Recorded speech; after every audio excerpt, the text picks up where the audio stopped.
Whoa, buddy, put that thing back in its holster. We haven't gone anywhere. I don't understand. Check out the MichaelDukesShow.com for information on how to get access to the podcast. Welcome to the party, pal.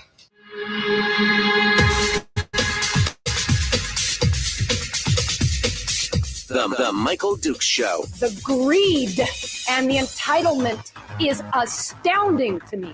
What more could you want from a low-budget radio program? This is a dumpster fire. That was just BS. It is time to get a new perspective. We know just what you need, and we've got just the cure. Open wide and prepare for a steaming hot cup of freedom. I just don't fathom it. The Michael Dukes Show, streaming live across the world. And it's live around the world on the internet at MichaelDukesShow.com and across the state of Alaska on this, your favorite radio station and or FM translator. Hello, my friends. Good morning.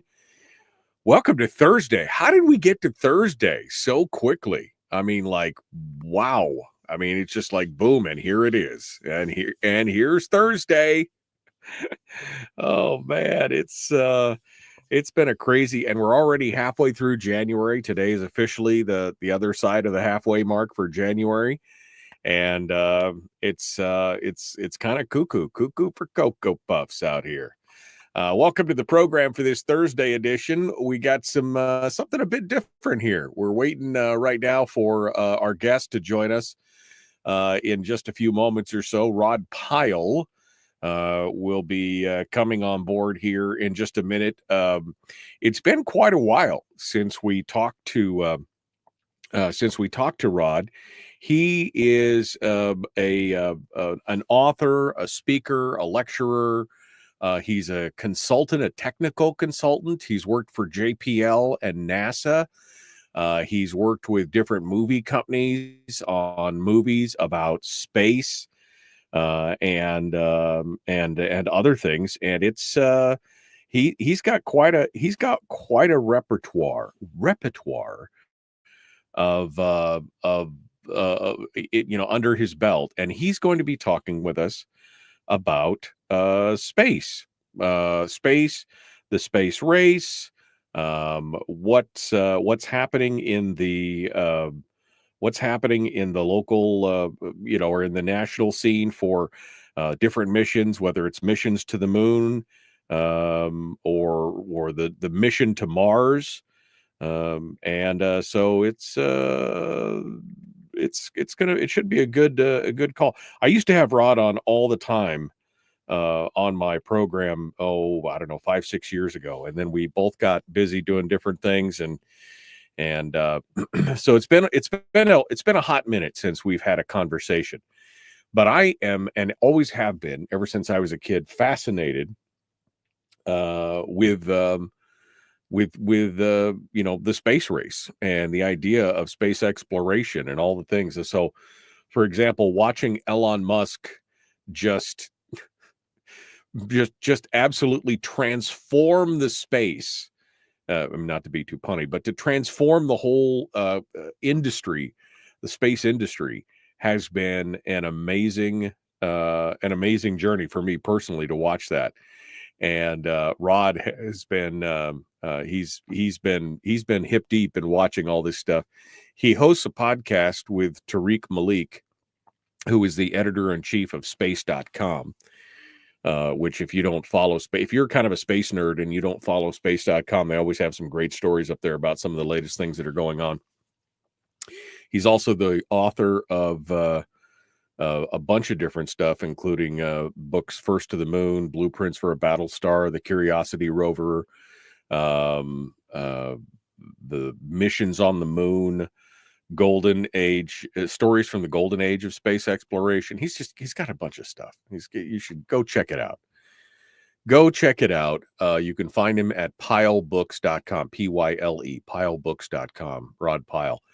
He'll be joining us here. I'm hoping here in a minute. He should be here at about, he should be here pretty quick today. Speaking of space news, and these are a couple of things that I've been wanting to talk about with Rod.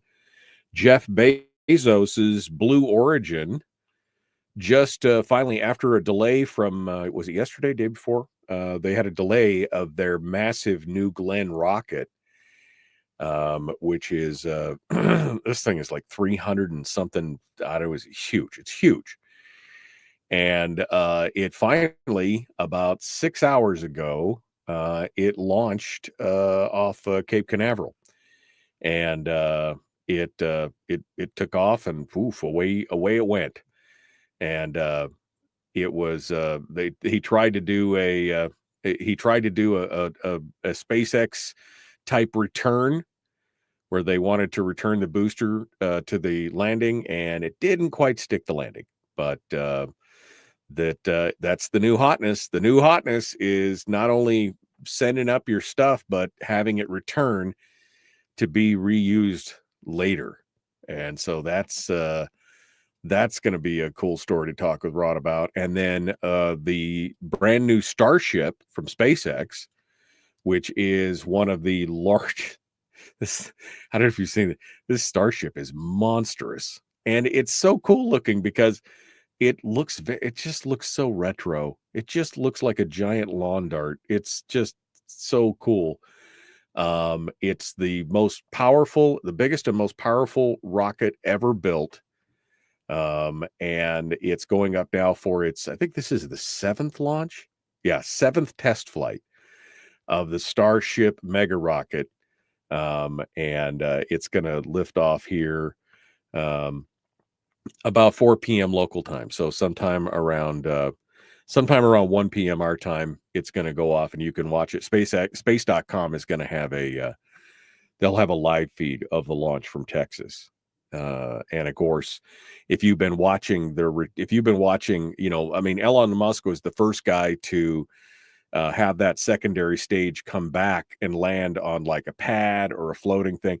Now, of course, with Starship, the secondary phase is coming and actually landing back on the tower. The tower has these 2 little chopstick protrusions, and the secondary stage has been coming in and hovering and then landing right on hooking itself to the tower. It's the craziest stuff, man. It is so cool to watch. Anyway, so we're hoping to hear from Rod Pyle here in a few minutes. I sent him a text and everything else, but we'll see how it goes here this morning. We also have some headlines, and we should have some headlines and some discussions on some of the local news and what's happening and everything that's going on. We've got the phone lines will be open for you to call in and talk with us to see what you guys want to talk about, and more. It's all lined up for today. Now, tomorrow on the program also got some great stuff lined up.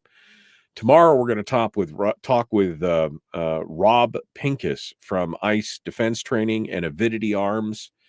He is the ice combat trainer who he's wanting to talk about coming up here to Alaska and doing some combat pistol courses and some other things.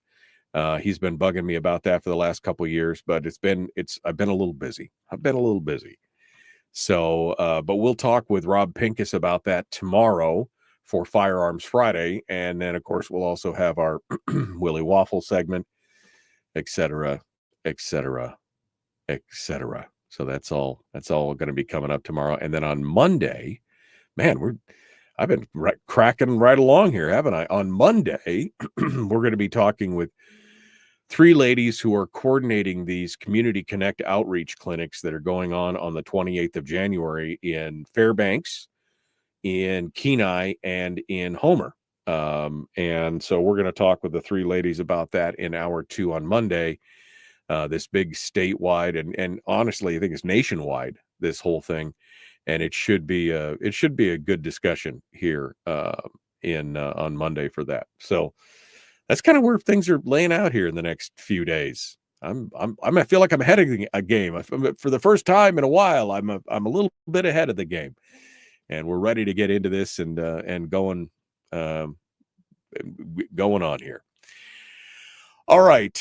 What while we're waiting here, I don't know. I'm waiting on her. I mean, it's so frustrating. Sometimes I've been so looking forward to this conversation that I almost can't move on. Let's hit on some of the stories that are going on around the state. I don't know if is it me, or does there just seem like there's a lot of stories about uh, about people being shot and killed across the state? I mean, maybe it's just me because I'm only catching it in but it just seems like every time I turn around, there's another story about somebody else being shot and killed, or some incident with somebody being arrested for doing crazy stuff with a gun, et cetera, et cetera, et cetera. And today is no different, apparently. So first off, all the way up in Fairbanks, we have a story here about somebody who was shot and killed yesterday morning outside of the Midnight Mine, and which is right down there by the courthouse. It occurred outside the place about 3:15 a.m. on Wednesday morning. Police have arrested Derek Dwayne McCormick Jr., 21 years old, on first-degree murder charges. Officers responded to a 911 call for gunshots fired at the bar's address. They found the employee fatally shot in the parking lot. That person's name has not been released, but they said that the bar was closed with just two employees still there, the victim and another person, when the shooting took place. And obviously, this is apparently the day for stupid criminal tricks, because the suspect was actually tracked by one of the dispatchers after he called 911 and started providing false information. He apparently reported the shooting, but provided false information about his name, date of birth, location, and the number he was calling from. Like 911 can't figure out what number you're calling from. Come on, seriously, really? They said the dispatcher figured out pretty quick that he was giving bad information, and they were able to track his phone and lead officers right to him. He is now, again, under arrest. Then you've got that man shot in the robbery attempt down in Anchorage on Wednesday. I mean, this is just, what's going on in the state of Alaska. The the guy who was shot outside of the spa in Midtown, well, apparently he was wearing an ankle monitor from a previous robbery, that he had been in jail recently after being indicted for an armed robbery in 2024, but was released on bail with an ankle monitor. And then he tried to break into an ATM and inside the Daybreak Spa, and he tied up the spa owner with tape. She managed to escape and call 911, and then they apparently they was refused their things, and they shot him. Again, this is the second shooting in what, 2 weeks? No, back-to-back days. Sorry, the second week, 2 separate officer-involved shootings in Anchorage in a single week, back to back. Just, and not to be outdone, down on the Kenai, I mean, I'm reading these and I'm like, what is going on with what is happening on the Kenai? A 63-year-old resident was arrested on Tuesday after police said that they were told he was pointing a gun at vehicles near the intersection of the Kenai Spur Highway and Swires Road. On Wednesday morning, they said that Dale Curtis was arrested and charged with 2 counts of third-degree assault after officers responded to reports of a man aiming a firearm into traffic. According to dispatchers, multiple parents were dropping children off at the nearby Mountain View Elementary. They told the police that when they saw a man with a gun held in the classic rifle stance as they waited to turn off Swires Road onto the Kenai Spur Highway. I'm just surprised this guy didn't get shot. I'll be honest with you. You start pointing a gun at my car, that's a good way to get shot. I mean, really, seriously. But the police found Curtis at the intersection with a loaded Remington 12-gauge shotgun and leaning against a nearby stop sign. No reason given why he had walked all the way through the woods to his house with a shotgun, other than he said he placed the shotgun down at the stop sign because he was concerned about a street light being out. I mean, this does not sound like good stuff right here, right? I mean, this is just, is it me or is it getting a little weirder out there? I feel like it's weirder. All right, we got to go. We're going to be back in just a moment. Don't go anywhere. The Michael Duke Show continues. Common sense, liberty-based, free-thinking radio. We return with more right after this.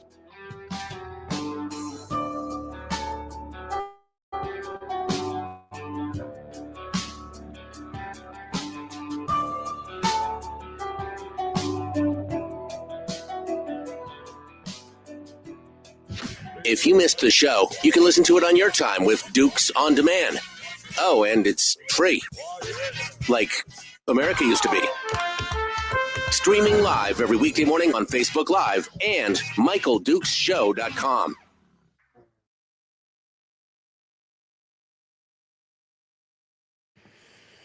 Okay, my friends.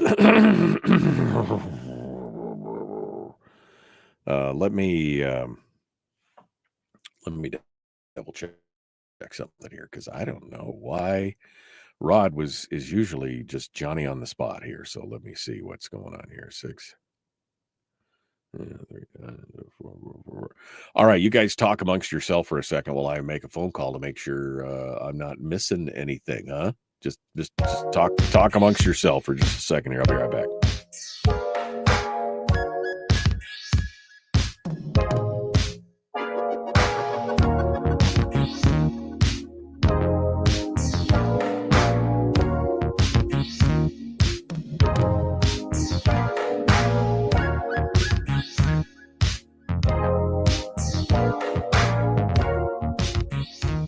Well, that was a shorter call than I expected. It went straight to voicemail. So I don't know what's happening.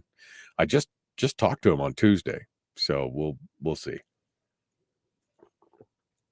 Maybe we got the time differential wrong. I don't know. Maybe he's expecting to join us in hour 2. Although I told him Pacific time.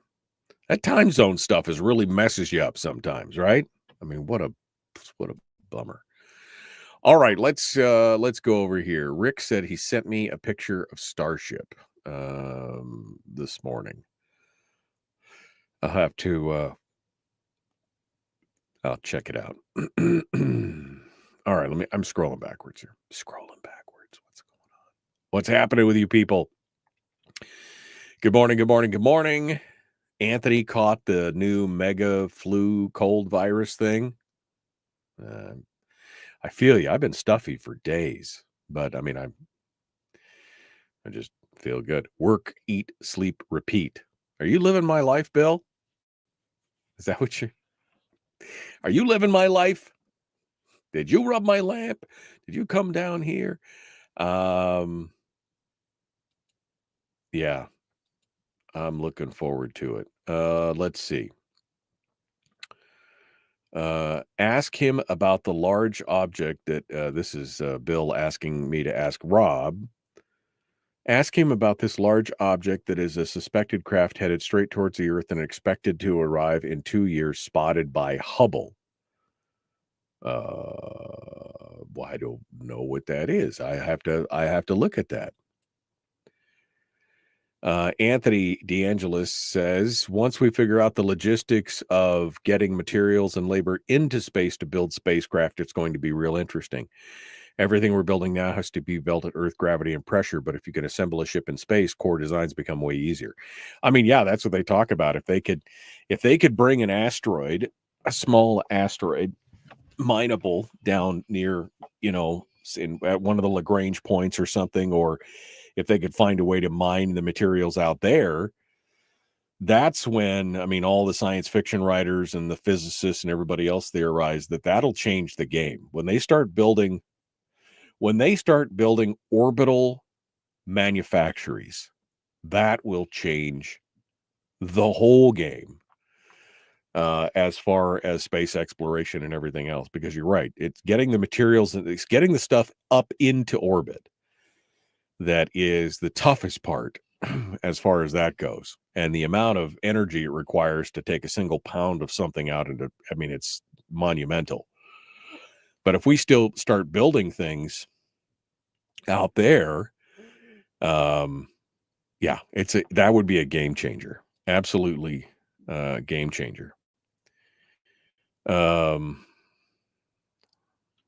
Speaking of firearms, has anybody seen Greg? No, I know Greg was busy. He came on Monday. Was he on here? Monday or Friday? I don't know. He's probably doing a lot of plowing.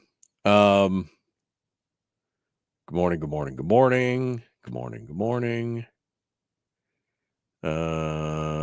Is it getting weirder? Yes, it's getting weirder. I agree. All right, let's get into it here. The Michael Duke Show, common sense, liberty-based, free-thinking radio. I think we'll be back here in just a moment. We'll get to it.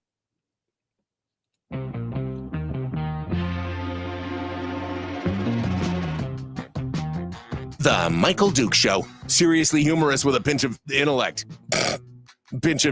Sorry. That is humorous. Here's Michael Dukes. Man, don't be so mean. Just don't do that. Welcome back, Michael Duke Show. It is Thursday. And I don't know. I was just opining that maybe Rod Pyle, maybe we got our time zones mixed up or whatever. I said 7:05 Pacific, and he said that sounds good to him. Maybe because he is in Pacific, maybe he thought it was, I don't know. I don't know what he thought. I gave him Pacific times, and he's normally in California. So anyway, we'll have to see. We'll have to see if he's gives us a shout or a call in hour or two. But I'm looking forward to this. Meanwhile, we dove a little bit into some of the headlines, and I'll tell you what. Let's just open up the phone lines for you listeners. It's been a while since we've done. I don't think have we done any phone calls since the first of the year. I've been busy, so I can't even remember at this point. Maybe we should jump into this here and take some phone calls, see what you guys want to talk about. What do you want to talk about this morning? Do you want to talk about Greenland? I had to laugh. There was a poll on Must Read Alaska about the idea of Greenland becoming U.S. territory. And I mean, first and foremost, I just have to say this. That's a little arrogant. I mean, it's just a little arrogant that, because Greenland's been talking about wanting to have its independence from Denmark. And, there's been a lot of talk. And I had to laugh because I thought it was a little arrogant for the president-elect to go in there and just say, we'll just take over. I know that we've had a presence on Greenland for years, since World War II, that I think it was Truman that was the first president to suggest that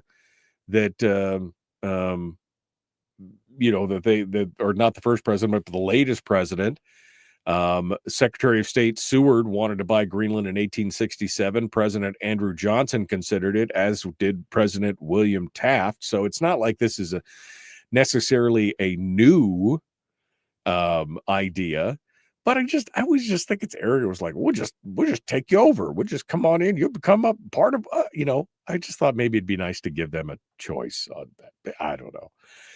But there was a poll, and the poll that Must Read did said 78% supported Greenland joining the U.S. And then there was also a poll that was done on Greenlanders, on people in Greenland. They surveyed 416 people, which you wouldn't think is much of a significant but the entire adult population of Greenland is only around 32,000 people.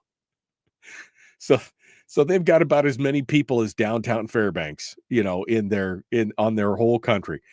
And surprisingly, 57%, almost 58% of Greenlanders said, yeah, let's join the US. So I think it's fun.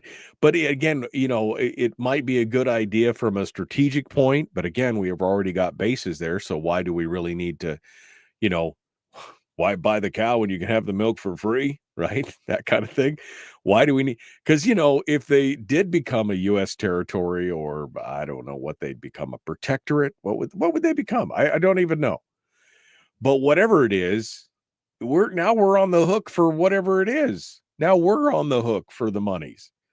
And I'm sure we're already got, funds and things going in there for military expenditures and everything. But now you're on the hook for the whole dang thing. So, I mean, it would be interesting to see. I find it ironic again that I think it was, who was it? Was it Larry Elder or Hugh Hewitt yesterday? I think it was Hugh Hewitt yesterday. Yeah, it was, because he's a retired attorney, and he used to work for developers. And he said, one thing about developers is that they go into a room and they morph into whatever they need to be in that room. And he said, and that's how he sees President Trump, the guy who's able to negotiate the art of the deal in any room, because he can go into any room and be whatever he needs to be. And that, for me, has always been kind of part of my challenge in liking or supporting Trump in some things, is because he's always going to say one thing that, it's like he says one thing over here and then goes to another room and says the other thing over here. It's like whatever you want to hear. And I kind of hate that, but he knows how to gen up some controversy. He knows how to get some ink and some headlines. His talk about the Greenland thing, that dominated the news cycle, right? What was the other thing that he did? What was the Gulf of America, changing the name of the Gulf of America, of Mexico, to the Gulf of America. And I think that is it's genius. It really is. What does it do? Nothing. What purpose does it really serve? Nothing. What it just, but boy, can it really make a squirrel. It can really make a squirrel. It can really make their attention draw. Squirrel over here. It's crazy. It's crazy. Oh man, it's absolutely crazy. So anyway, that would, somebody, Terry in the chat room just said maybe Greenland doesn't want to be bought. Well, according to the poll, 58% of people in Greenland are okay for joining the USA. So I will see what we can do. Greenland does have the potential, I think, for a lot of, it's much like Alaska in many ways, mineral development, other things. But it would be interesting. I for one would say, let Greenlanders decide where they want to go. If they want to join the U.S., I'm not against it, I guess. But what was one of the talking heads, or the reporters, was like, Mr. President, would you use military force to take over Greenland? And I'm just like, there's forward advanced operating bases and other military assets on Greenland we wouldn't even have to invade. We're already there. I don't think that's what he's saying. And why are you taking the bait? Why are you anyway? It's pretty amazing to watch some of this stuff as well. Phone number to call, by the way. I suppose I said I opened up the phone lines and then I didn't give the number because, well, I'm a genius. 319-527-3864. 319-527-3864. If you'd like to call in this morning from anywhere around the state of Alaska to talk about, well, any of the topics that we've been chatting about this morning. We'd love to hear what you guys have to say and the direction that you want to go. Well, I mean, I hate to say it, we're midway through January, and that means we are not too far away from the Iditarod. I mean, it's getting close. And this winter has been a bit of a mess as far as stability in the weather patterns. And so the Iditarod sled dog race, may not be able to run along its normal route owing to poor snow and trail conditions and much, much more. Oh, look at that. It's Rod Pyle's reaching out to me. They said that they sent out an email, the Iditarod Trail Committee did, say that noting the organization is closely monitoring current and forecasted conditions along the course, and they may be looking at race alternates between the southern and northern route, and they may have to start somewhere else. Since the inception of the Iditarod in 1973, bad conditions for the trail has prompted the organizers to switch to start in Fairbanks on 3 occasions, including 2017 when I was there. I broadcast the start of the race in 2017, and that was fun. That was fun to go up there. No Iditarod race has ever been canceled or postponed, not even during the depths of the pandemic when the event followed an out-and-out loop that was designed to minimize contact with participants with rural communities because of COVID. But they've been looking for better conditions. So we're ready. We're ready to go. Oh, that was that's funny. Rod thought that when I said 7:05 a.m. anyway, he thought it was tonight. He thought it was a night interview, not a day interview, not a morning interview. So that I guess is that was my bad. Oh man. That's too bad. I don't know. Let's see. I want to see if he can come on. I'm going to see if he can come on anyway. Yeah, we'll see if he's available here in just a minute. Maybe an hour or two we can talk with Rod Pyle, because I really want to get into that. That should be a lot of fun. Okay.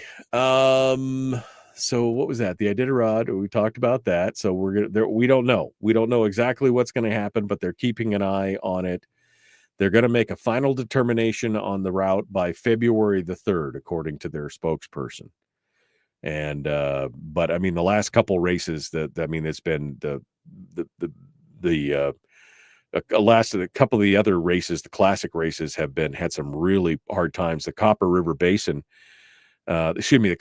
300, which was held over this last weekend, saw above freezing temperatures for much of the course, which is not good for the dogs, because they can overheat. They prefer the sub-zero temperatures.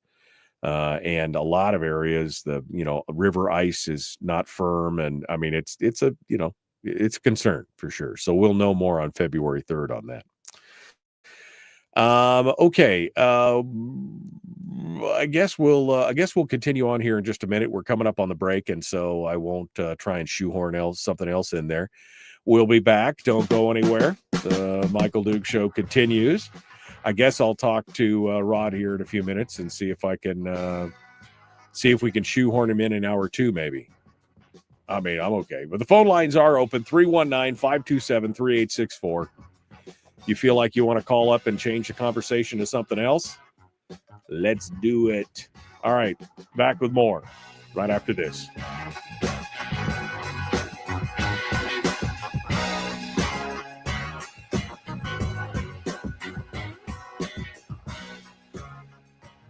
We're broadcasting live through a series of tubes. Allowing all of these entities to provide streaming stuff going on the internet. Well, it's kind of hard to explain. Sorry.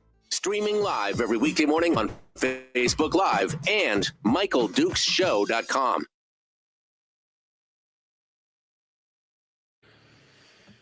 Okay.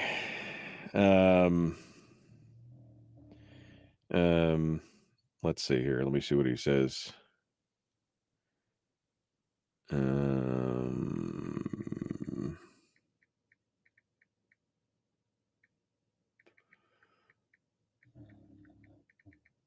I'm just saying, he's like, oof.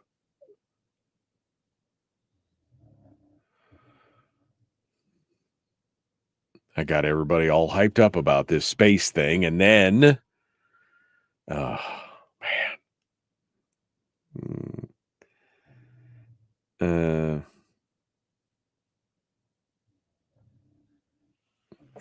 Rod forgot that I was a morning show. He thought it was an evening interview.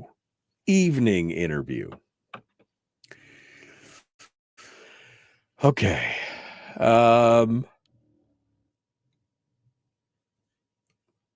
I'm going back up here to see what you guys are saying. Brian Cherry says 32,000. Offer them $1 million each. It's cheaper than war. Hell, I'd move to Greenland for a short period of time for that. Yeah. Kim says that Trump is always one step ahead. Rare earth minerals. That's what he's talking about. Well, I don't know. Maybe. Bradley says Sweetness, another national park for the U.S. I mean, it's true, right? I mean, it's, can you imagine how the environmentalists would be if we're like, we're going to take Canada and we're going to take Greenland and we're going to strip mine it, and they, oh man.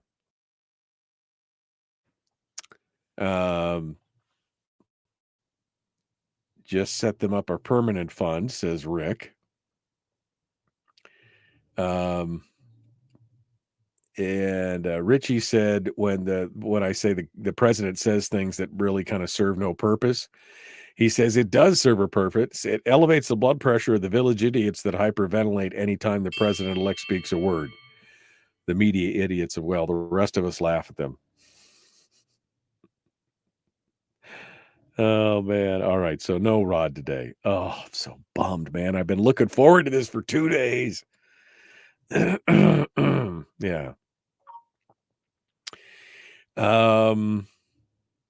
Randy says he prefers Gulf of Mexico. At least that's what I'm used to. I don't think there was an advantage to changing the name, Randy. I think it was just one of those hyperbolic things that he has a tendency to throw out just to spin them up, just to yank their chain. I think it's intentional. I really do. I mean, good for him.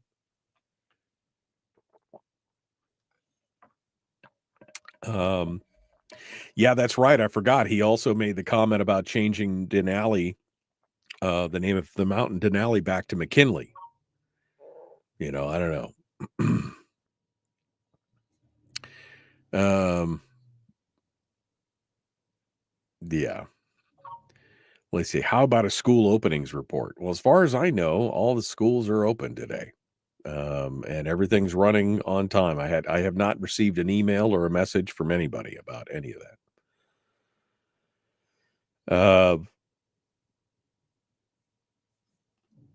All right.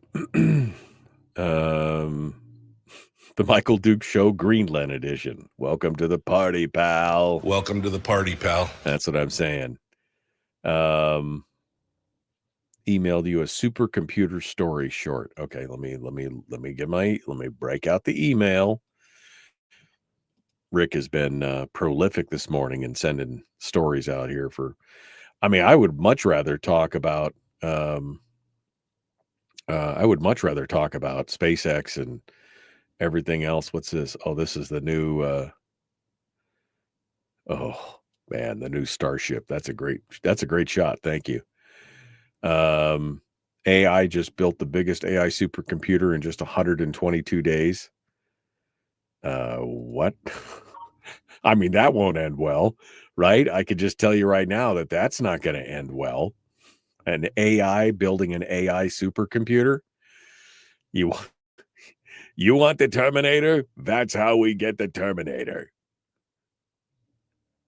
It's the largest liquid-cooled AI supercomputer in the world, boasting over 100,000 NVIDIA HGX H100 GPUs, exabytes of storage, and record-smashing networking.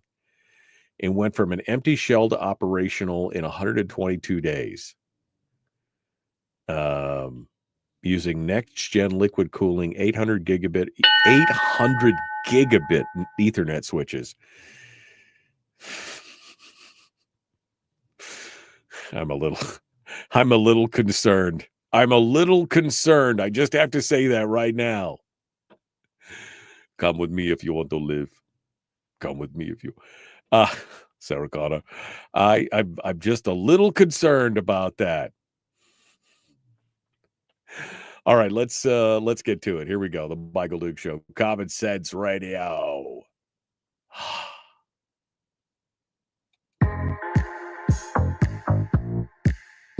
The Michael Duke Show. Not your daddy. Wait, sorry. Not your daddy? Ooh, not your daddy's talk radio. Whew. I was scared for a second. Thought we were going down. Here's Michael Dukes and the show.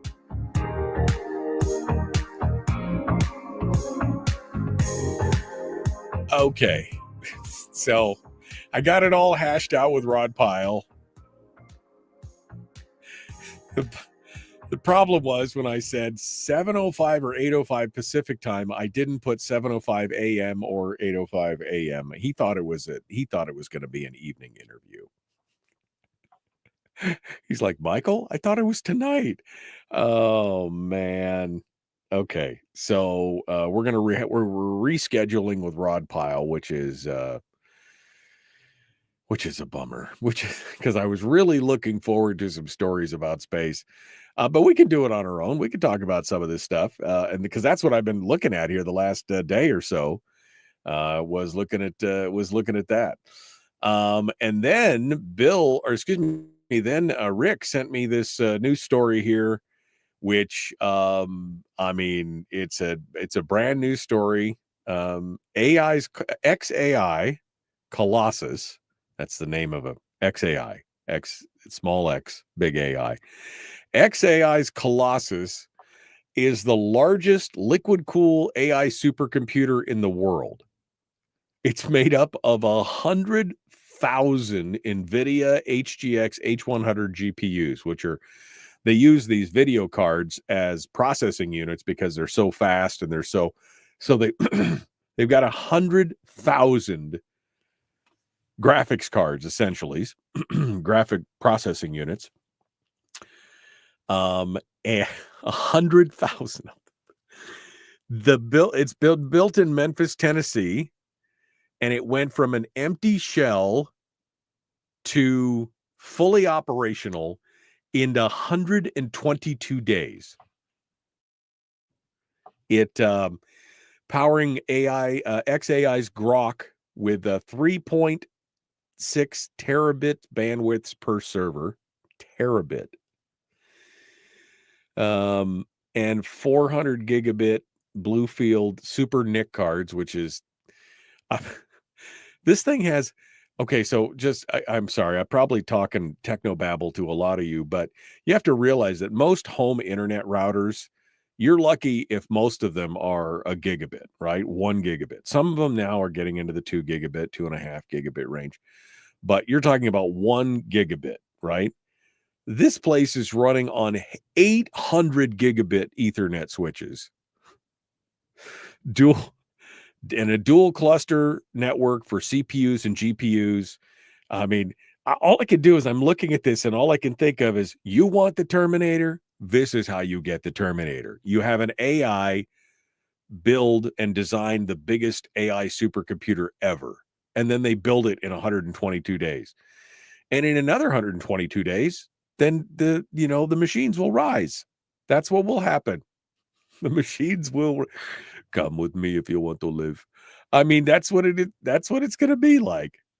It's just so crazy. Some of the technology is advanced, and I mean, I'd be lying if I had to say I'm not a little concerned about what's happening with the. If I'm not a little concerned about what's happening with AI, just a little bit concerned there. That's all I'm saying. All right, well, let's get into some of the. Let's get into at least one of the stories for what's happening this morning from space.com, because I've been wanting to talk about it. I'm going to talk about it. Blue Origin's new Glenn rocket just earned its wings. It launched for the first time ever this morning, rising off a pad at Cape Canaveral on Florida Space Coast at about 2:03 a.m. Eastern Time. About 12 and a half minutes later, the rocket's upper stage reached orbit, which was the main goal of the test flight, which Blue Origin, which is Jeff Bezos' company, nicknamed the test flight NG-1 for New Glenn 1. Now, they attempted to stick the landing. They attempted to land New Glenn's reusable first stage on a ship in the Atlantic Ocean. The booster managed to fire up 3 of its engines in the reentry burn as planned, but it didn't stick the landing. The successful landing would have been something of a surprise. The company had been stressed repeatedly in the lead up to the launch that was a secondary goal, not the primary goal. This thing was 320 feet tall, and which is 98 meters. And they had a bunch of delays. Like I said, today's liftoff was originally planned for 4 or 5 days ago, and they had to push it back due to rough seas in the landing area. And then they had a problem on the 13th, 3 days ago, when they had ice buildup on one of the power units, which they were trying to chase down. And now they are ready to, they're ready to join the big boy club. They want to try and compete with SpaceX's Falcon 9, which is the reusable rocket that Elon Musk has put together. I mean, they've had however many hundreds of launches. I saw something the other day that said one of the boosters has been back up something like 30 times on 30 different launches. They clean it up, they buff it back out, they take the scratches out, and then they send it back up. Ooh, man. So it should be an interesting. It should be interesting. They're also creating a new project. Amazon's got a project, and Amazon, of course, is also owned by Jeff Bezos. Project Kuiper, which is broadband internet services, and it would become a competitor to Starlink. Amazon already has a license to launch over 3,000 Kuiper satellites. So they want to be able to carry their, again, it's that vertical integration. It's the same thing Musk did, using his own rockets and his own stuff to launch his own satellite constellation. I mean, that's pretty cool. They also are working on some other things as well, including the what is the new thing? It's called the Blue Ring Pathfinder. Which is it's an in-space data collection, tracking and command systems that are built into the New Glenn rocket, and they plan to launch some stationary satellites above the Earth, and get a bunch of data for medium or low Earth orbit, and to set some stuff up geosynchronously so that it's geostationary. Anyway, there's a lot of cool things that are going on with that. Now, of course, not to be outdone on this front, Elon Musk has set up the 7th test flight of Starship, which is going to happen today. And it'll be about 1 p.m. Our time. And you can watch it over at SpaceX or space.com. Space.com is going to have a live flight as well. Starship is the biggest and most powerful rocket ever built. Consists of 2 stages, both of which are designed to be fully and rapidly reusable. the giant booster, which is a super heavy, and the spacecraft known as Starship or simply Ship. Now, the giant booster has like, I can't remember how many motors. It's got a bunch, the Falcon 9 ones, the ones that return. The Starship booster is made up of like 19 of those. It's like somebody it's like, here, let's take all these bottle rockets and then rubber band them together and put a bigger rocket on the top. That's exactly what it did. I mean, that seems kind of silly, but that's exactly what they did. They took the Falcon 9s and the Falcon 9 Heavies, and they banded them all together inside of a case, and they just got a whole slew of them, and now they call it the Super Heavy. So I'm super excited to watch what happens. And then, of course, they've got now they're catching the Super Heavy, the lift, the booster. They're catching it on the tower with the chopstick arms, which, if you haven't watched that video, so it's so cool. You should go check it out. But again, today, 1 p.m., if you get to take your lunch late, bring your phone with you, go to space.com and watch the launch of the SpaceX Starship at 1 p.m. this afternoon. And we can all geek out together, man. We can all geek out together. We'll see where it goes from there. All right. We're coming up on the end of the hour break, and I have no idea what we're going to talk about in hour 2, because I was expecting to talk with Rod Pyle, and I've been so focused on that we'll just have to figure something out. We'll just sit down and chit chat. How about that? And we'll take some phone calls, because now the phone lines are really open again. 319-527-3864. I think this is the first time that I don't think we haven't taken phone calls since we got started here, have we? I mean, I've only been back for 10 days, so no, we haven't. There we go. So we'll figure it out. Let's get to it. All right, the Michael Duke Show continues. I mean, the show's been going so well this week. And then I'm like, boy, this thing is just so smooth. And then it's turns into a hot mess on a Thursday. That's okay. Tomorrow, Rob Pincus will be joining us for Firearms Friday. Been a while since we talked to Rob, and of course, Willie Waffle. So we're looking forward to that as well. All right, let's get out of here for a minute. We got news and more coming up. The Michael Duke Show, Common Sense Radio.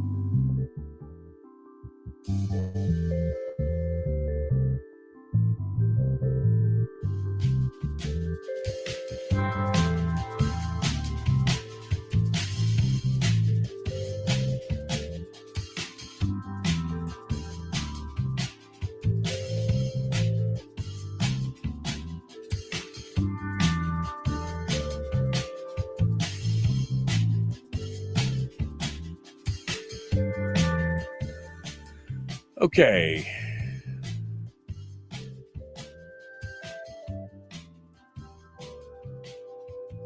Let's go over here. Let me see what you guys have been talking about here.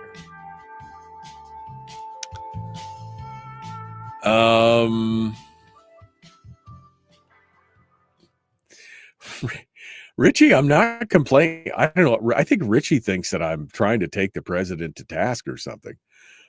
He said, we're supposed to overlook men with beards and penises deciding they need to be called women, but the man mentions changing the name of something like a waterway or a territory and people lose their minds. I mean, like I said, I think it's brilliant. They're doing it for a reason, right? I mean, he's doing it to get their goat. I'm not working. Bill says Trump changing the mountain back came from working at McDonald's. It can be the Denali Mac, right? Because it was the McKinley Mac, right? That's what it was back in the day. The McKinley Mac. Yeah, I forgot about that. How come Lisa never calls the show? Well, that's a question for Lisa. She doesn't like the questions that I ask, I think, All right. Duke's what? Brian says Duke's nighttime edition, Duke's After Dark. As as opposed to Dukes Before Light. Dukes After Dark. That's wow. That's dad. I'm your dad. Dukes After Dark. Morning show and night show. Oh my God. I would like to sleep sometimes, guys. Please. Can I sleep at some time in the future here? All right. Let's see. Good morning. Good morning. Good morning. Let's see. Don't forget to stop at the gas station. Artificial intelligence is also being used in rural clinics in the Yukon-Kuskokwim. And had to respectfully deny use of the AI based on the laptop as third part new administrator in my health. Okay. No. Okay. I mean, AI is being used for so much stuff. I use AI now almost every day to help me concise down news stories and some of the other things. Facebook is still censoring, says Willie. I don't know. Mark Zuckerberg said they're going to stop. Don't you trust the Zuck?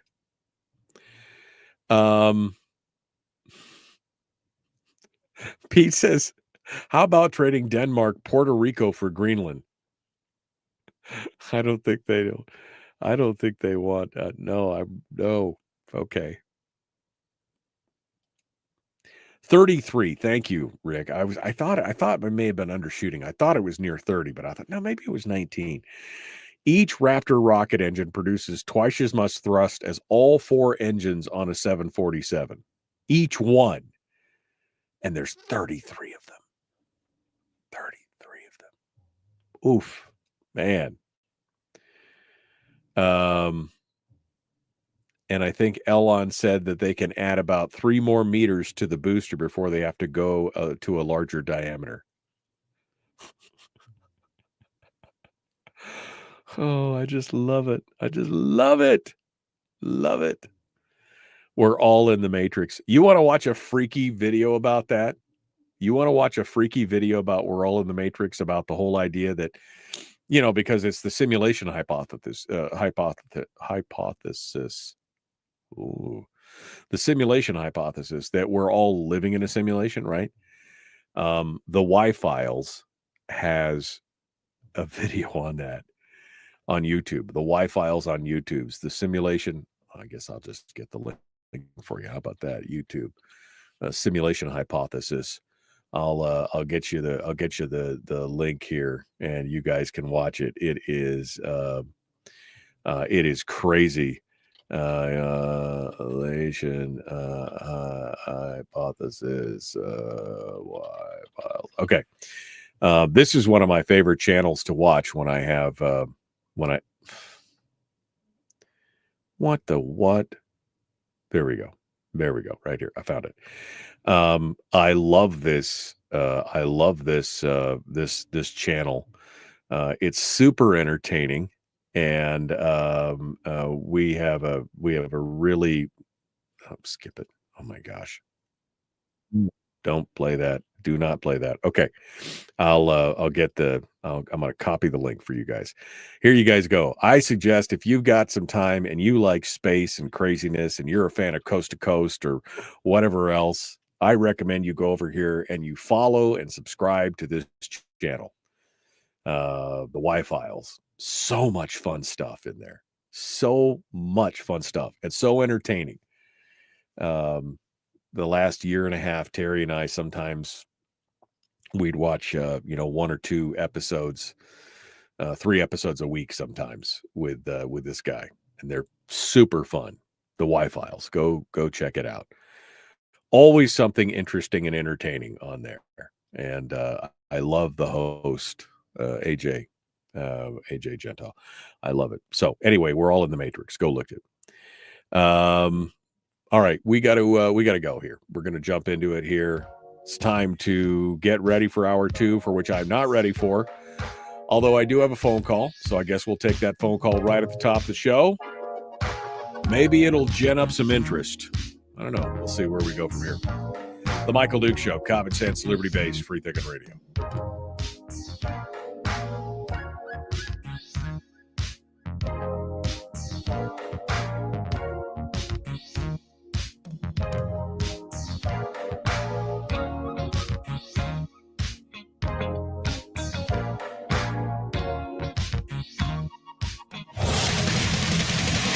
Whoa, buddy, put that thing back in its holster. We haven't gone anywhere. I don't understand. Check out the MichaelDukesShow.com for information on how to get access to the podcast. Welcome to the party, pal.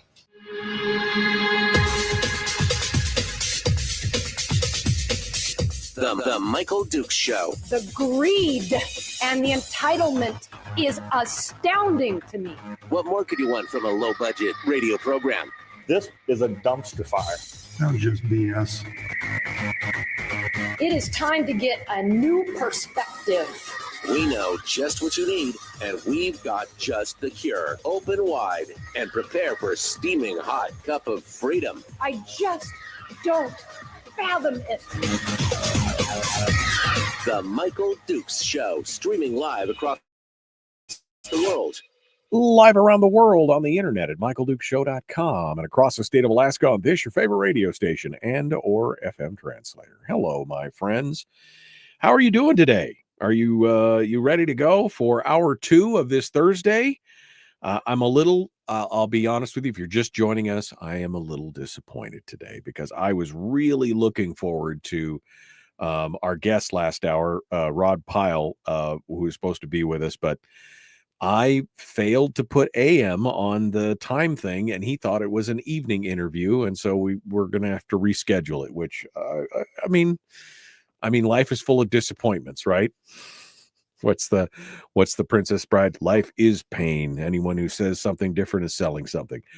But I'm just a little bummed. Just want to let you know I'm a little bummed. I really wanted to talk more about space today, especially with somebody who's much smarter on it and more in tune than I am, but we'll get back to that. We'll have Rod Pyle back on the show here in the future. He said he's gonna, once he gets in front of a calendar, we'll reschedule it properly this time.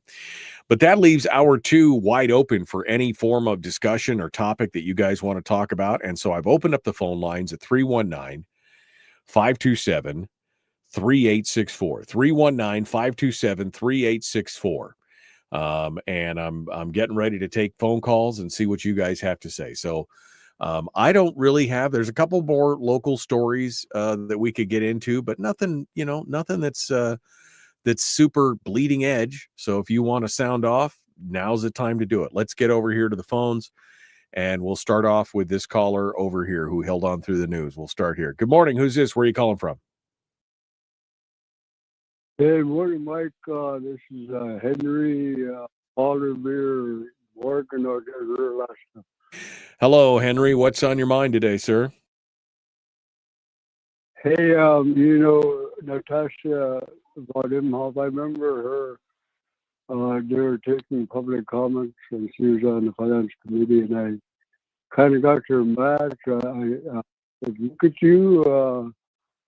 You're ready to pawn your fish on their table, say we want their permanent fund and we want it now. Right. And after that, they say we can't call out. Anyhow, I'm telling you,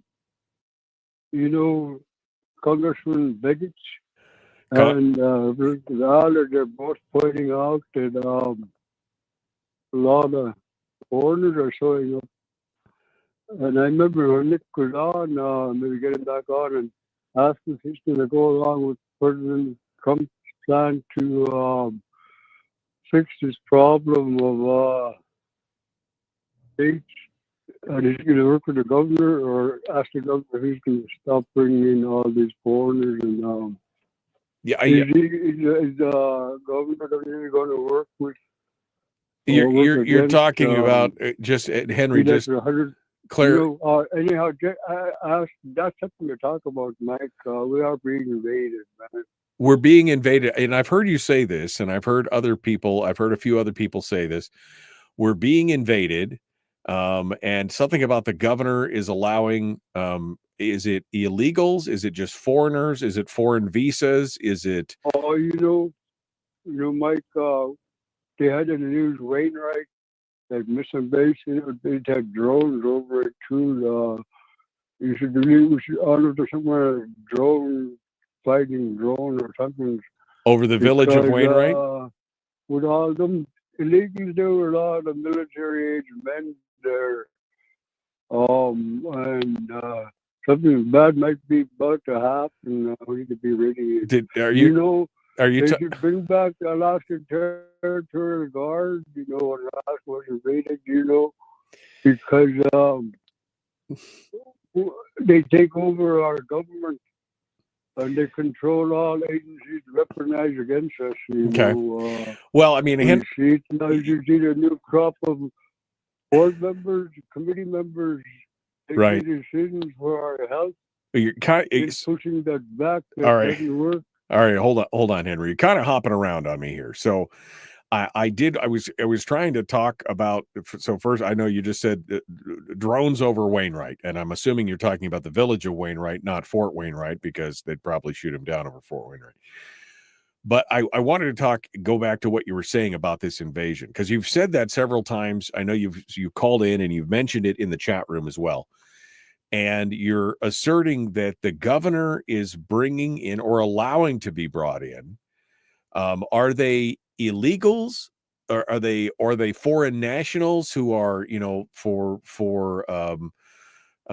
compassionate purposes where they're giving asylum, or where are these people coming from, and how is the governor involved? Can you explain that to me? Because I don't think I've ever gotten a clear idea of what that's about.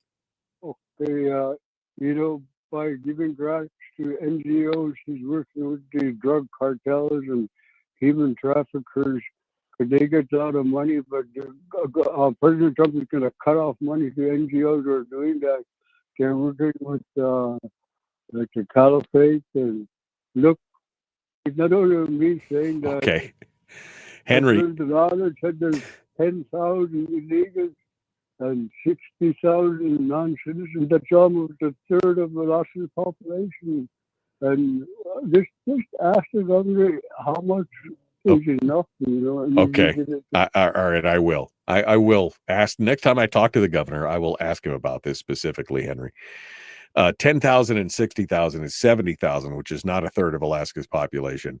But again, hopping around, and I'm looking for some more specifics. I've heard a lot of the kind of the floating rumors around about number of illegals coming into the state and et cetera, et cetera. I mean, I personally I'm not concerned about it being a problem. Maybe that makes me part of the problem. But I just want to know, because I've heard somebody else say, well, the governor is involved in it. Well, in what way is the governor allowing? You're saying he's involved with the NGOs of the cartel. I have questions. I have questions about the veracity of where you're going with that, Henry, quite honestly. And I know you're passionate about it, but if we can't get some detailed answers, it's going to make it makes it more difficult to value the argument when there's really no details other than these assertions that this is happening and that is happening, and that it's I don't know. All right. So I guess I did mention Coast to Coast AM, didn't I? So that was the thing.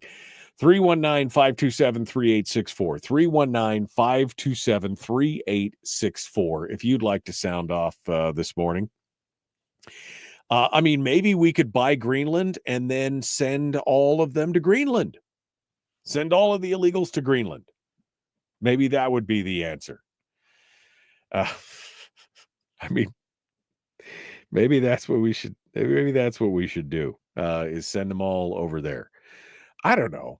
I don't know. I mean, like, I'm not. I think it's fascinating that this is what the president has brought up, and that it's still in the news. This was like what? This was like 10 days ago, 9 days ago, still in the news. There was another news story that popped up that was talking about them still talking about green. I mean, the Washington Post just wrote an article. The Washington Post just wrote another article about it. And so it's still in the news. The guy's a genius. You cannot say that the president is not a media siphoning genius at this point. He's just trying to get their attention all the time. And I mean, he'll be back to being president here in 4 days, and then we'll see exactly what's going to happen. People, I'm sure, will lose their minds and get all over that. All right. What is the other story that I wanted to get to here other than my space stories and all of that stuff? Space. 3 companies have now expressed interest in a brand new process that the State Division of Oil and Gas is now in after they've expressed an interest, the Division of Oil and Gas has now started a formal process that may result in new exploration at Augustine volcano. The Alaska Division of Oil and Gas, which manages the state's geothermal program, issued a formal finding on January 10th, concluding that a geothermal lease sale at Augustine would be in the state's best interest. Such findings are required as precursors to lease sales. They hope to hold the Augustine lease sale as soon as possible. Last eruptions that came out of Augustine stretched over about 3 months in late 05 and 06. Geothermal energy projects use the heat beneath the Earth's surface. There have been some geothermal projects that have successfully tapped into energies at volcanic sites in the lower 48, notably in Nevada, where a power plant located on a volcano's flank has been operating for decades. An upcoming Augustine geothermal lease sale would offer up to 55,000 acres in 24 tracts, all on the north side of the island and in nearby offshore areas. So, 3 companies have notified the Division of Oil and Gas that they're interested in exploring the geothermal resources at Augustine beyond the area permitted that's already there. And I guess would they build? I don't know. Would they build power distribution? Power distribution from there. Would they build power plants? Chena Hot Springs up in Fairbanks uses geothermal energy to heat its pools, to electricity, heat the buildings, keep the greenhouses open. They use the geothermal up there. North of Nome, the heat from the Pilgrim Hot Springs has been used since the early 1900s to support food-producing gardens and a greenhouse operation that supplies produce to Nome. It would be interesting. It would be interesting to see what they could find. And I love the idea of geothermal. I do love geothermal because it's of the consistency of it. There's of all the renewables out there, and I don't know if they still consider hydro a renewable or not, but of all the renewables out there, I would say geothermal and hydro are the best because of the consistency. Wind and solar, they're up and down, up and down, up and down. And I know that there was some discussion at one point too about tidal generators, which is also consistent. I mean, in a way, it's not constant, but it is at least consistent. Tidal generation as well. I mean, hey, let's talk about it. Geothermal as a way to generate electricity. Let's talk about where that leads. That would be a very, very interesting discussion to see where that goes. But they're working on it right now. So what are they saying? They're saying that the lease sale. Well, they don't put a date on it, but they say they want to do it as quickly as possible. I would love to see. I would love to see where it goes from here. Geothermal from the volcano. Let's go. Let's go. Let's make it happen. All right, we got to go. The Michael Duke Show. Common sense, liberty-based, free-thinking radio. Phone lines are open, 319-527-3864. Kind of a whatever day you want to call in and talk about invasions and drug cartels and whatever else you want to talk about. We're here for you. Let's do it. Back with more right after this.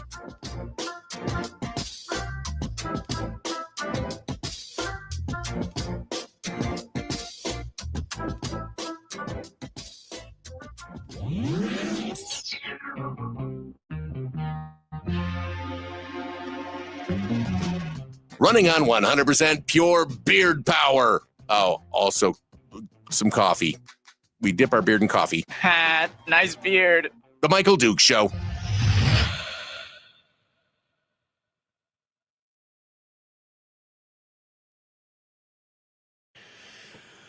Okay.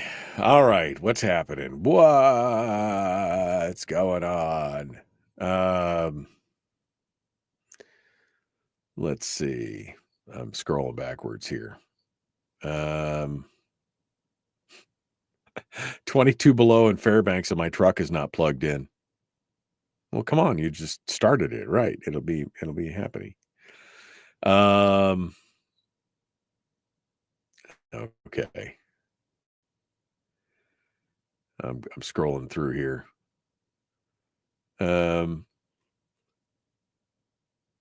Almost 50 years in the archipelago, and now I am deeply concerned to go walking alone in the daylight without either a guard dog or a mace canister. Yeah. Good morning.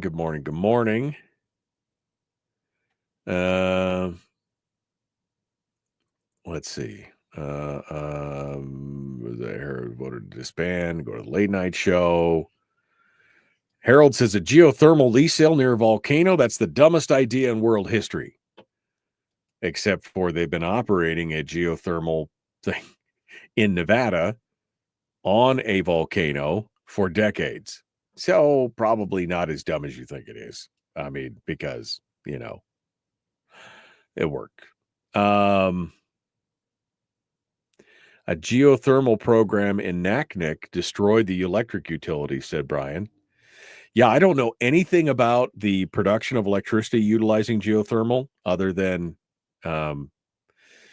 it's probably pretty constant, but, the maintenance on steam geothermal maintenance is insane.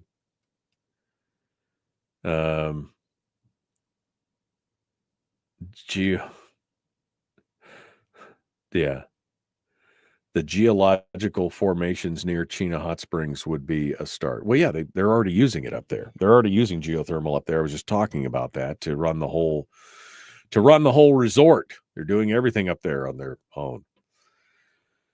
All right. We're all caught up.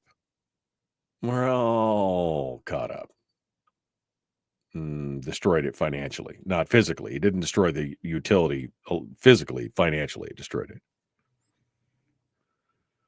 All right. There we go. All right. Well, you guys, you're not being much help today. How come you're not calling in? I mean, Henry called in. I just want a kind of a more cogent argument with some backing, with some citing your sources and bibliographies attached on some of those stories. But why not? Give us a call. 319-527-3864. 319-527-3864. WK says back on that when I was talking about the Iditarod, WK over on Rumble makes the point that the Iron Dog needs the snow as well. Yeah, everybody needs that. Kevin says you should get Bernie Carl on the program. I've had Bernie Carl on my program several times. I've known him for years. He is such a character.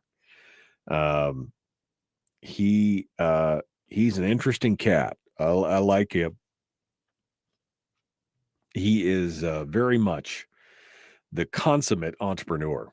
There's a guy that's always looking for something new to turn his hand in. So yeah, we should get Bernie Carl on the program to talk about that. All right. Alaska Natural Gas destroyed it financially. Okay.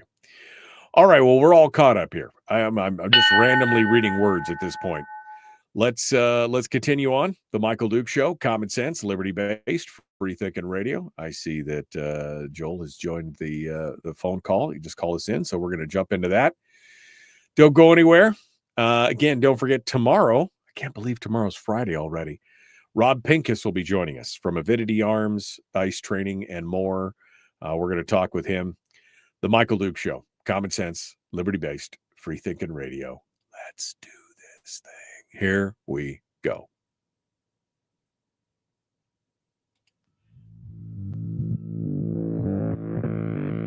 Public enema number one. Oh, wait, sorry. Public enemy number one, which makes more sense. On the other hand, he's a little bit of a pain in the Michael Duke Show. All right. Welcome back to the program. Thank you for being part of it.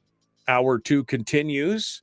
Open line, open forum. We're taking some phone calls. We were just talking about that geothermal, which Brian points out in the chat room that the geothermal, there was a geothermal program up in Naknek, which financially destroyed the electric utility because apparently the maintenance on steam geothermal is insane. There's a lot of maintenance costs involved. And like I said, I know virtually nothing about how to generate, other than, again, steam. Inject a little water into that boiling stuff. The next thing you know, you got steam. So then you got steam generation. But yeah, again, I would love to explore some of these, to get more information. Maybe we should bring an expert on geothermal on. Kevin suggested we bring Bernie Carl on from Chino Hot Springs, since he's kind of been doing his own mad scientist thing out there. And we could do that. Let me talk about that. All right, let's go over to the phones. Joel's on the line. Let's see what he has to say this morning. Good morning, sir. What's on your mind? Give me 1 second, Mr. Dukes. Good morning. What are you thinking, my friend?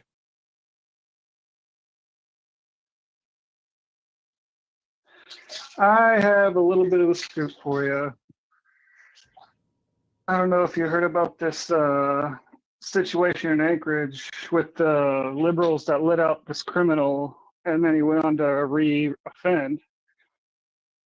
I haven't heard. Have you heard about that? I haven't heard specifically about it. Go ahead and enlighten us, Joel. Give us the full rundown. There's a bit of a delay here for some reason, so just keep going. All right. Well, I got the scoop for you.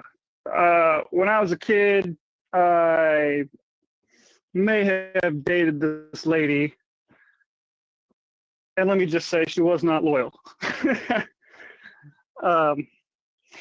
So time goes on.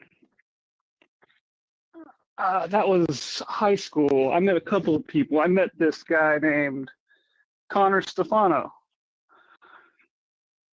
We were something, I wouldn't say like best friends, but we're definitely good acquaintances. Okay. He's a bit of a character. I love the guy, don't get me wrong. Right. That delay really is killing me. But so okay. Go ahead. He has an older brother.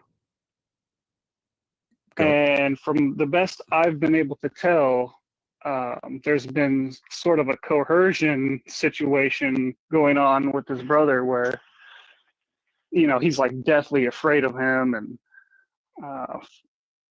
for good reason, apparently. So I've always been a little bit protective of this guy, trying to give him, when you don't have anybody else, you got to have like a friend.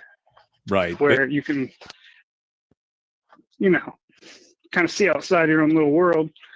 Man, this is tough. So time goes on. I see this female. She's like, I don't know if she's married to this older brother or just dating. I don't know.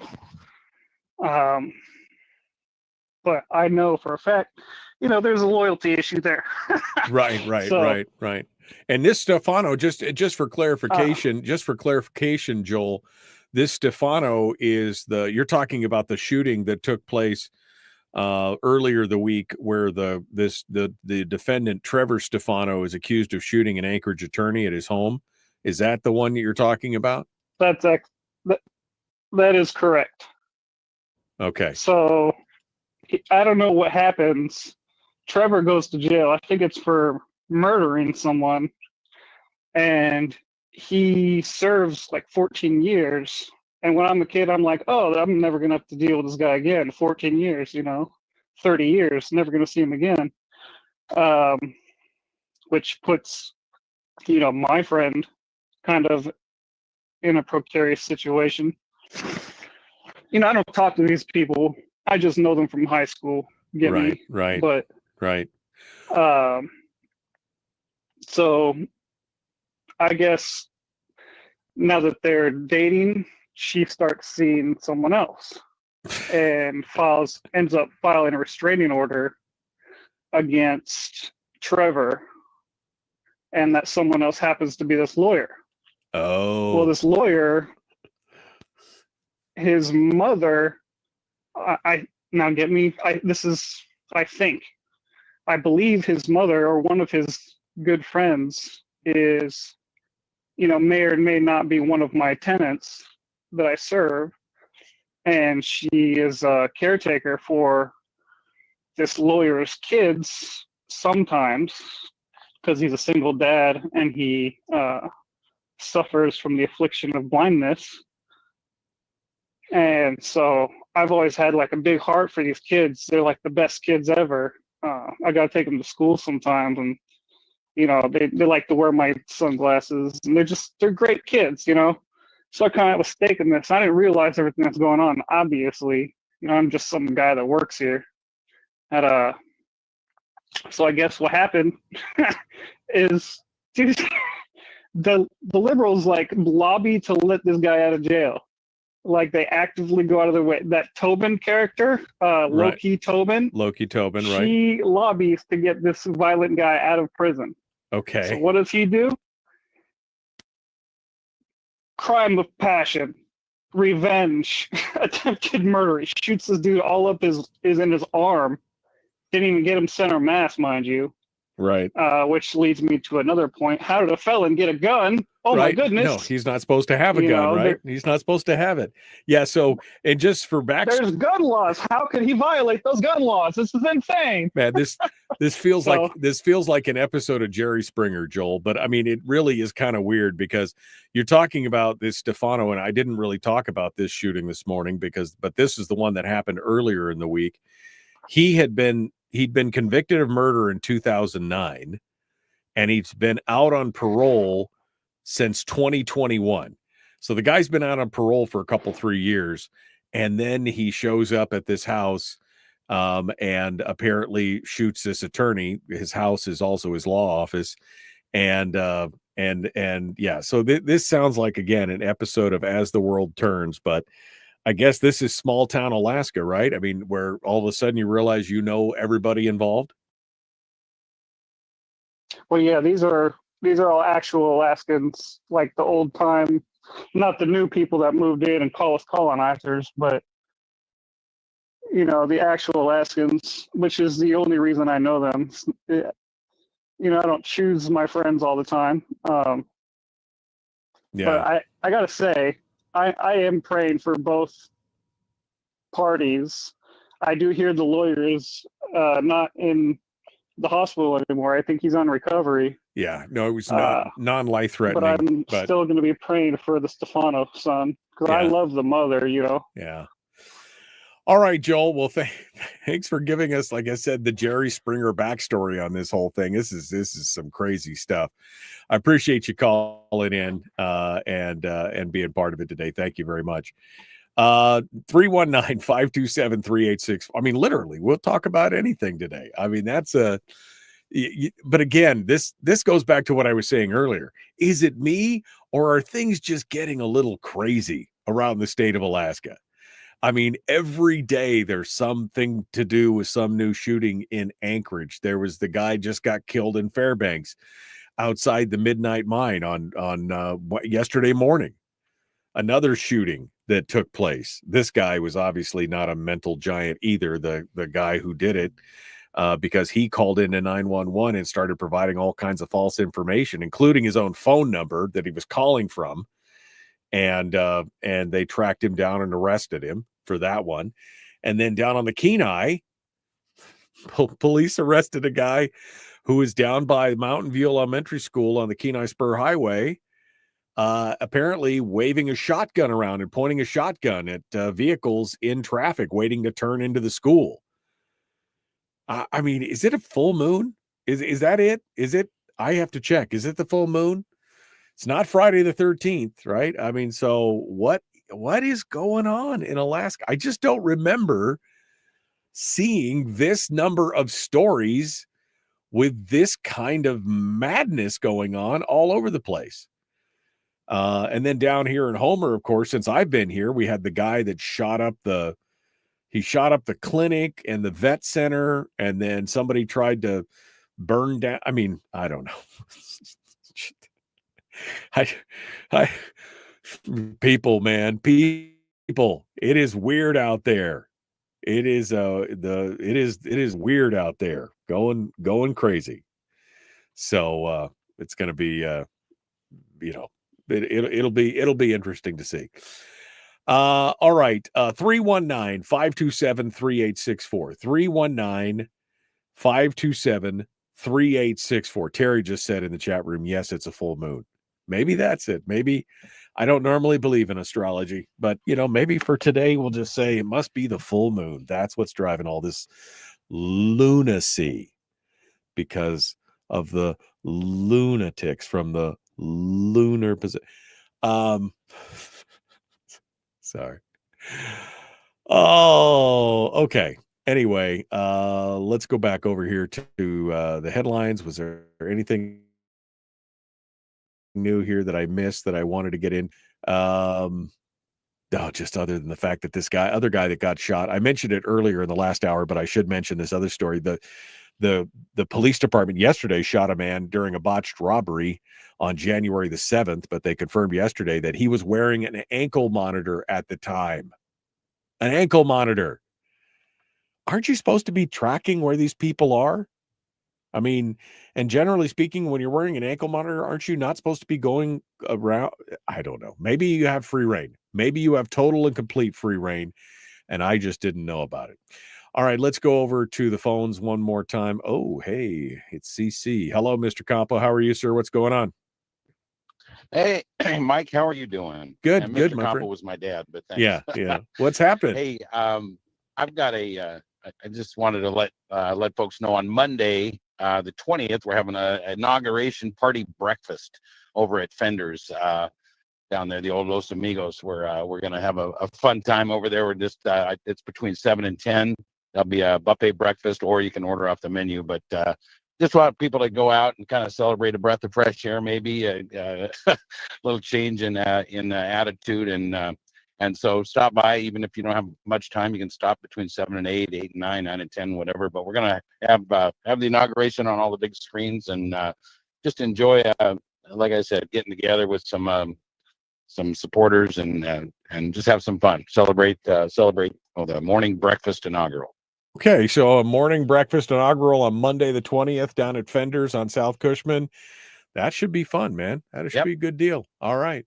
Well, thanks, Craig. I appreciate you giving us a great restaurant. Thanks a lot, Mike. Appreciate you giving us a heads up on that. Thanks for folks in the Fairbanks area. I don't know if anybody's doing inauguration parties down on the peninsula, but up in the Fairbanks area, you can go over there on Monday morning for the inauguration. That should be a lot of fun. All right. We're going to take a break. This show has gone so far off the rails today. I don't know. Oh, wait. Bill just said, what? There's a new place with a bullet hole in Homer this week.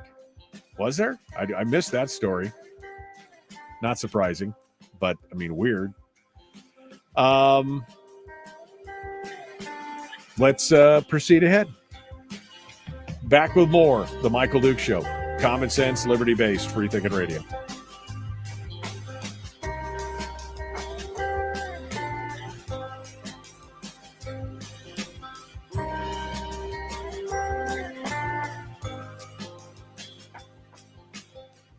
If you missed the show, you can listen to it on your time with Dukes on Demand. Oh, and it's free. Like America used to be. Streaming live every weekday morning on Facebook Live and MichaelDukesShow.com.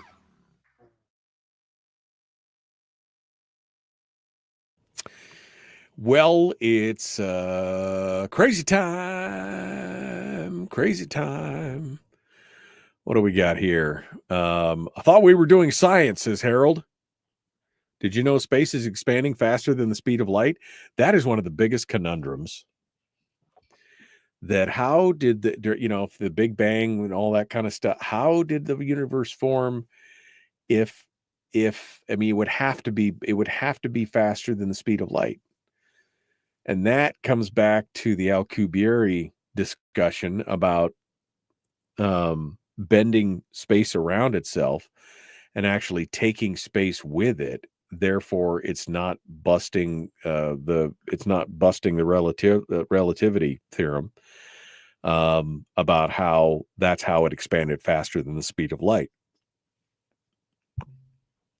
It's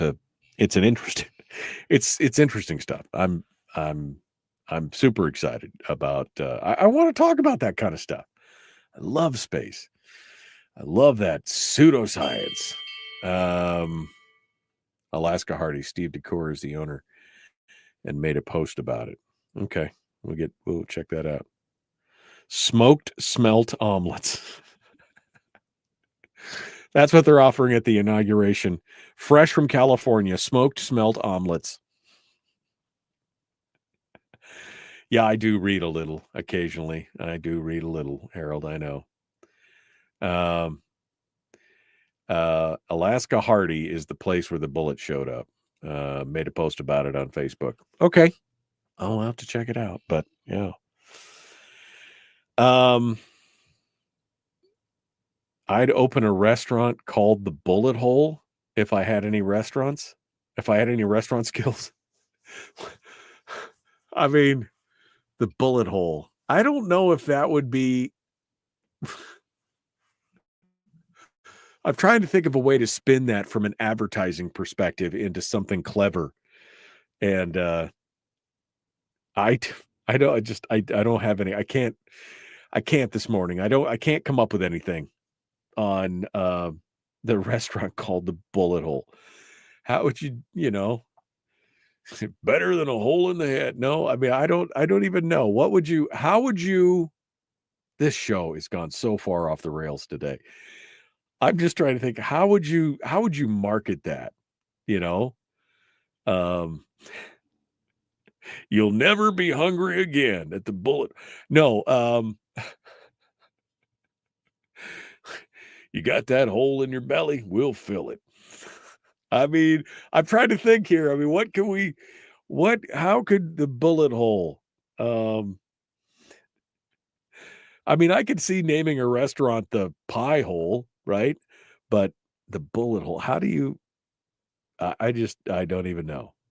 Yeah, I don't even know. I don't know. I don't know how I'd spin that, Brian. I'm trying to put my marketing hat on here and figure out how would you write a script? How would you write a piece of ad copy to make that clever? I just don't know. We'll have to see. I think like a golf course, a novelty golf course that you could call the Bullet Hole. Have you ever seen those golf ball launchers that you could put on the front of AR-15s? You ever seen those? I've got one. I've shot it a couple times at the down on the friend's range. But you put on the you put the launcher on the front, you drop a golf ball down, you put a blank in it and it fires it. I think you could have a novelty golf course that instead of using drivers, you used AR-15s with golf ball launchers on them. You could call that the Bullet Hole in One. Oh, Jesse wins the internet today. She says, all you serve at the Bullet Hole is blended meals and smoothies. Because you can't eat anything solid because of the bullet. Oh my God.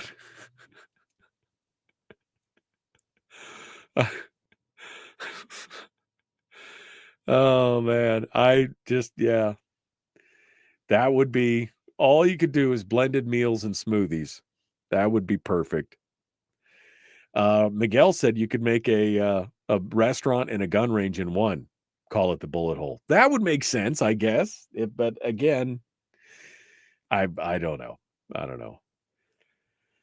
What in the world are you guys talking about? From rockets to bullets, says Rick. Rick, this show is so far off the rails today, I don't even know what to say.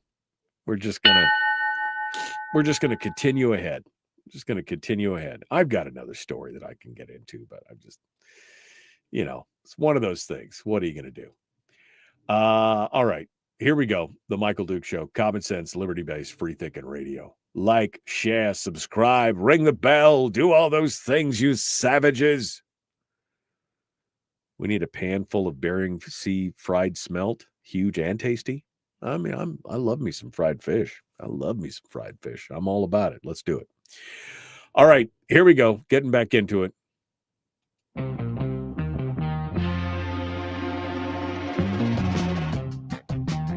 The Michael Duke Show. Seriously humorous with a pinch of intellect. Sorry. That is humorous. Here's Michael Dukes. Well, especially after listening to today's show. After I lost, I was so looking forward to Rod Pyle, and I just had a handful of other stories because I was really, and that kind of, usually I over prepare for the show.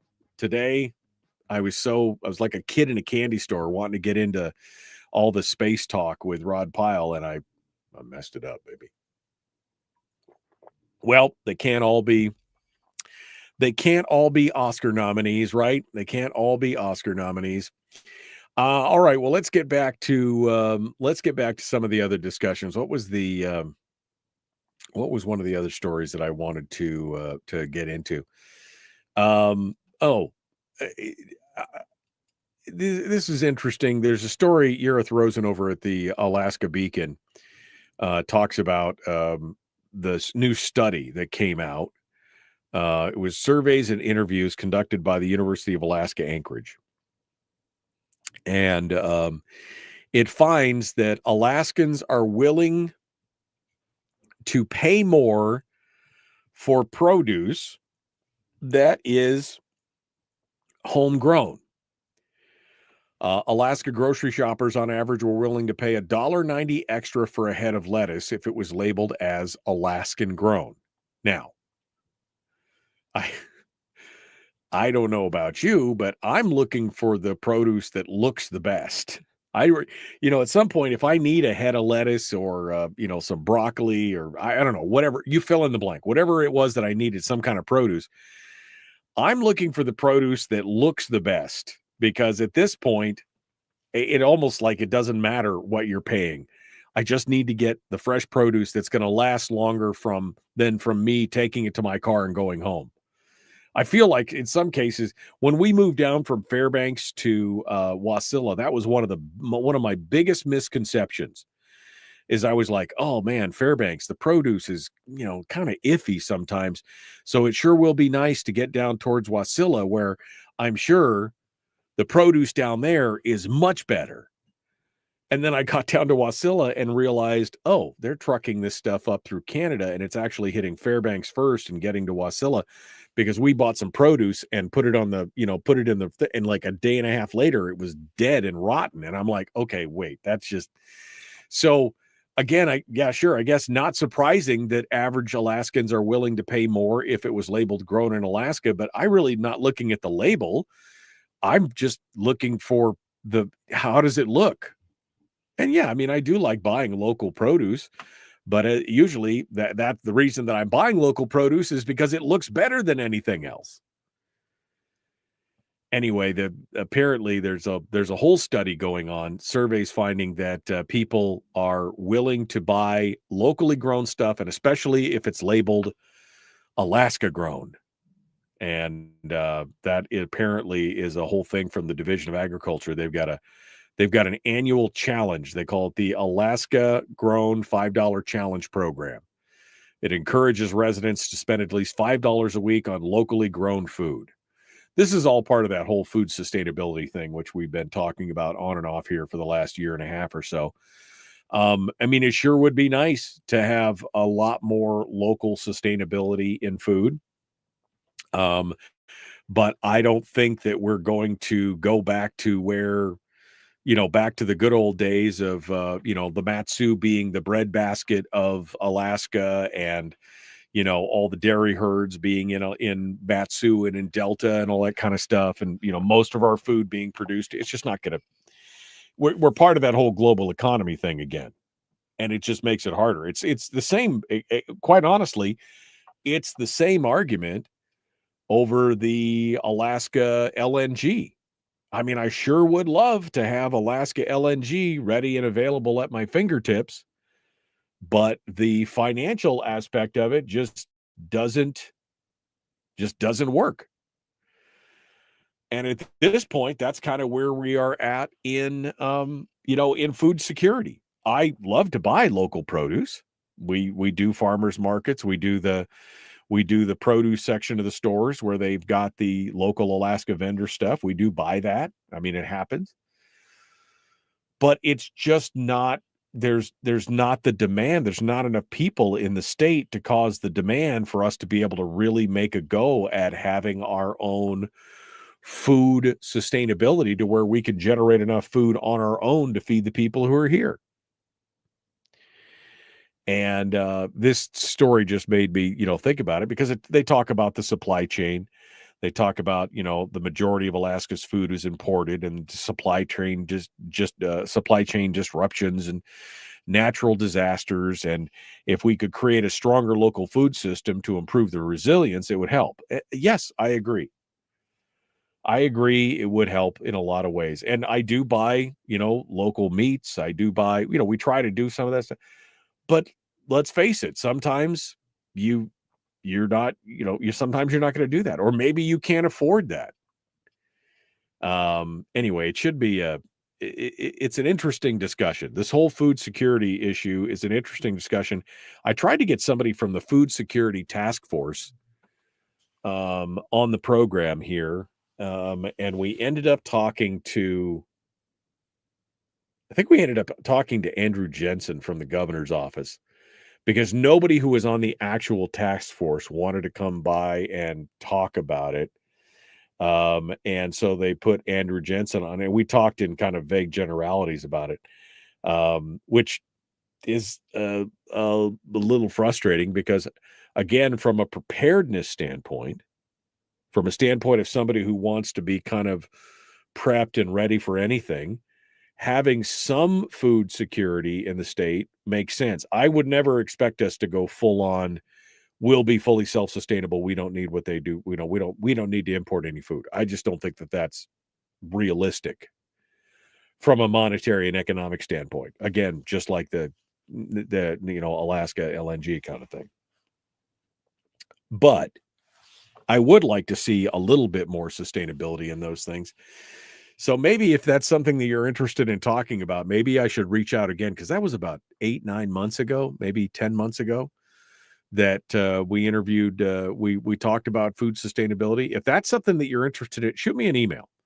If you want to talk about food sustainability in the state of Alaska and what that looks like, I mean, what is truly possible, maybe you should shoot me an email, me at michaeldukeshow.com. me at michaeldukeshow.com. And I'd love to hear from you. You could tell me whether or not you want to talk about food sustainability. I'm looking for some new topics, because I know we're going to be hot and heavy into the politics of the session and everything else. But I already know that I'm going to grow very bored with going over some of the same points again and again and again, because I have a feeling that they're going to be stuck on repeat on the three topics of school funding, defined benefits, and royalty relief, or South Central gas, whatever you want to call it. I know those are going to be the three topics, and I know I'm going to be tired of talking about them at some point. So I'm always looking for something new. It's one of the reasons why I brought trying to bring Rod Pyle back on to talk about it. But we could talk about food sustainability. If you guys have an interest in that, go ahead and shoot me an email. Again, me at michaeldukeshow.com. There's two S's in there, Dukes and Show. Me at michaeldukeshow.com if you want me to do that. And I'll see if I can track down somebody who's a food security expert in Alaska who will actually talk to me this time. And we'll get to that as well.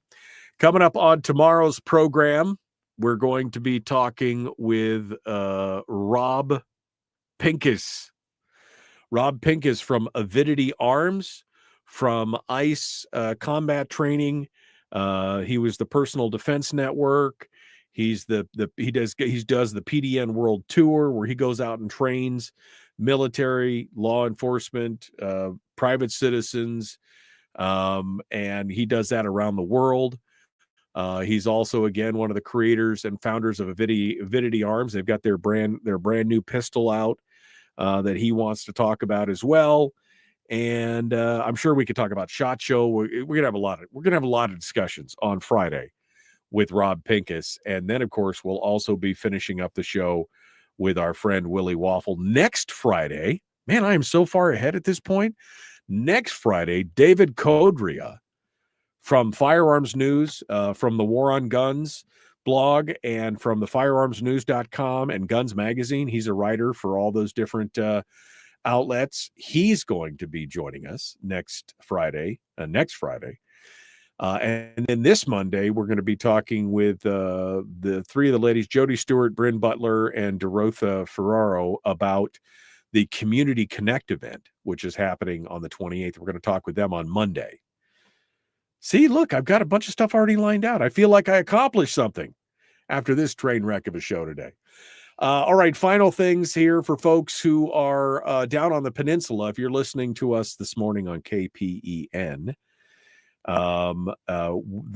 before I took over, they were playing Charlie Kirk right after my show, and I had decided that I wanted to go back to music for the rest of the day, with the exception of myself and Chris Story, because we were local shows.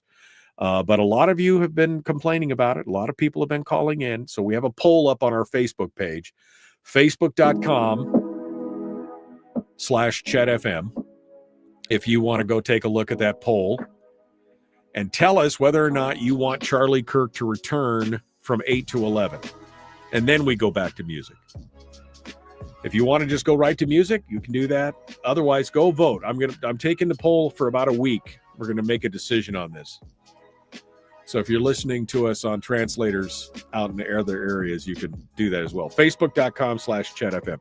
All right, we got to go. Thank you, my friends. We will see you tomorrow. Be kind, love one another, live well.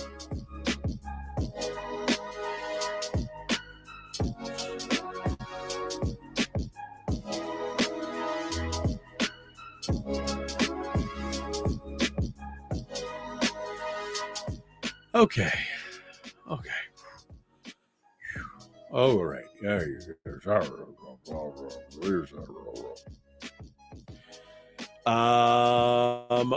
Okay. Where are we at here? Let's see what Shelley Hughes.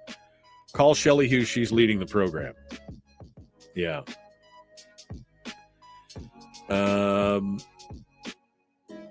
Bezos rockets make SpaceX look like amateur hour. Really? You think? Okay. All right. I mean, sometimes, Harold, I just don't know even how to take you. Like, you're just doing it for, Anyway, Anchor Point Greenhouse is great for fresh produce, says Elena, in lots of it when they're opening for the season. Thank you, Elena. I appreciate that. Call Shelley Hughes. She's running the program she's leading that program, the food sustainability. Maybe we should talk about that.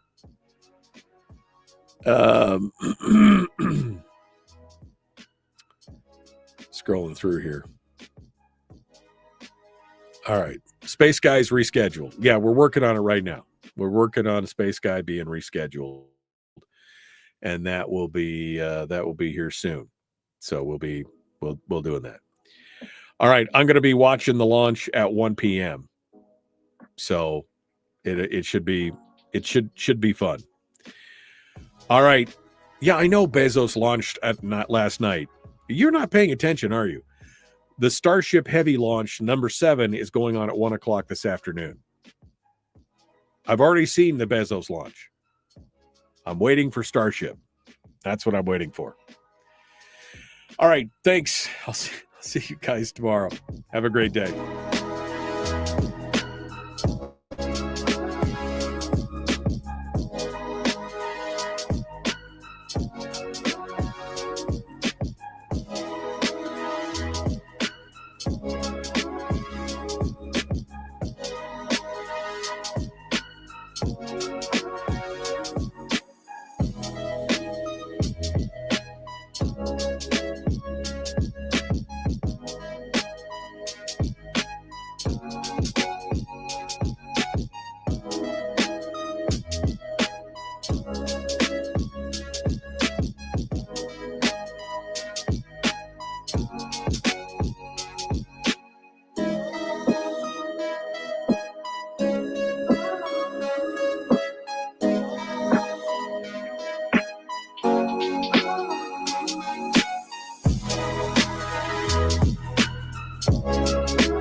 Goodbye.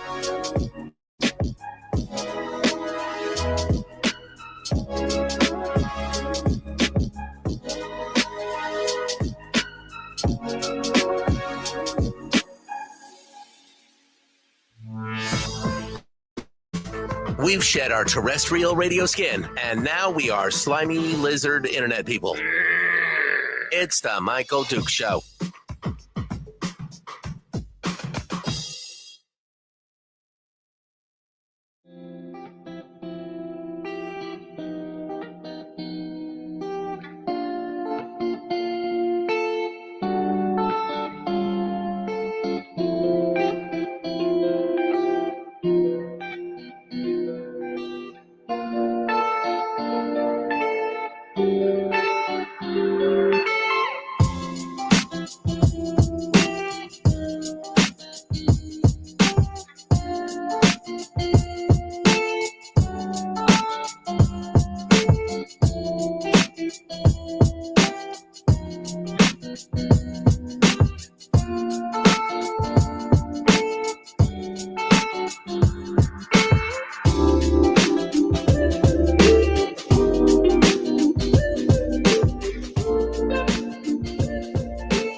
Bye.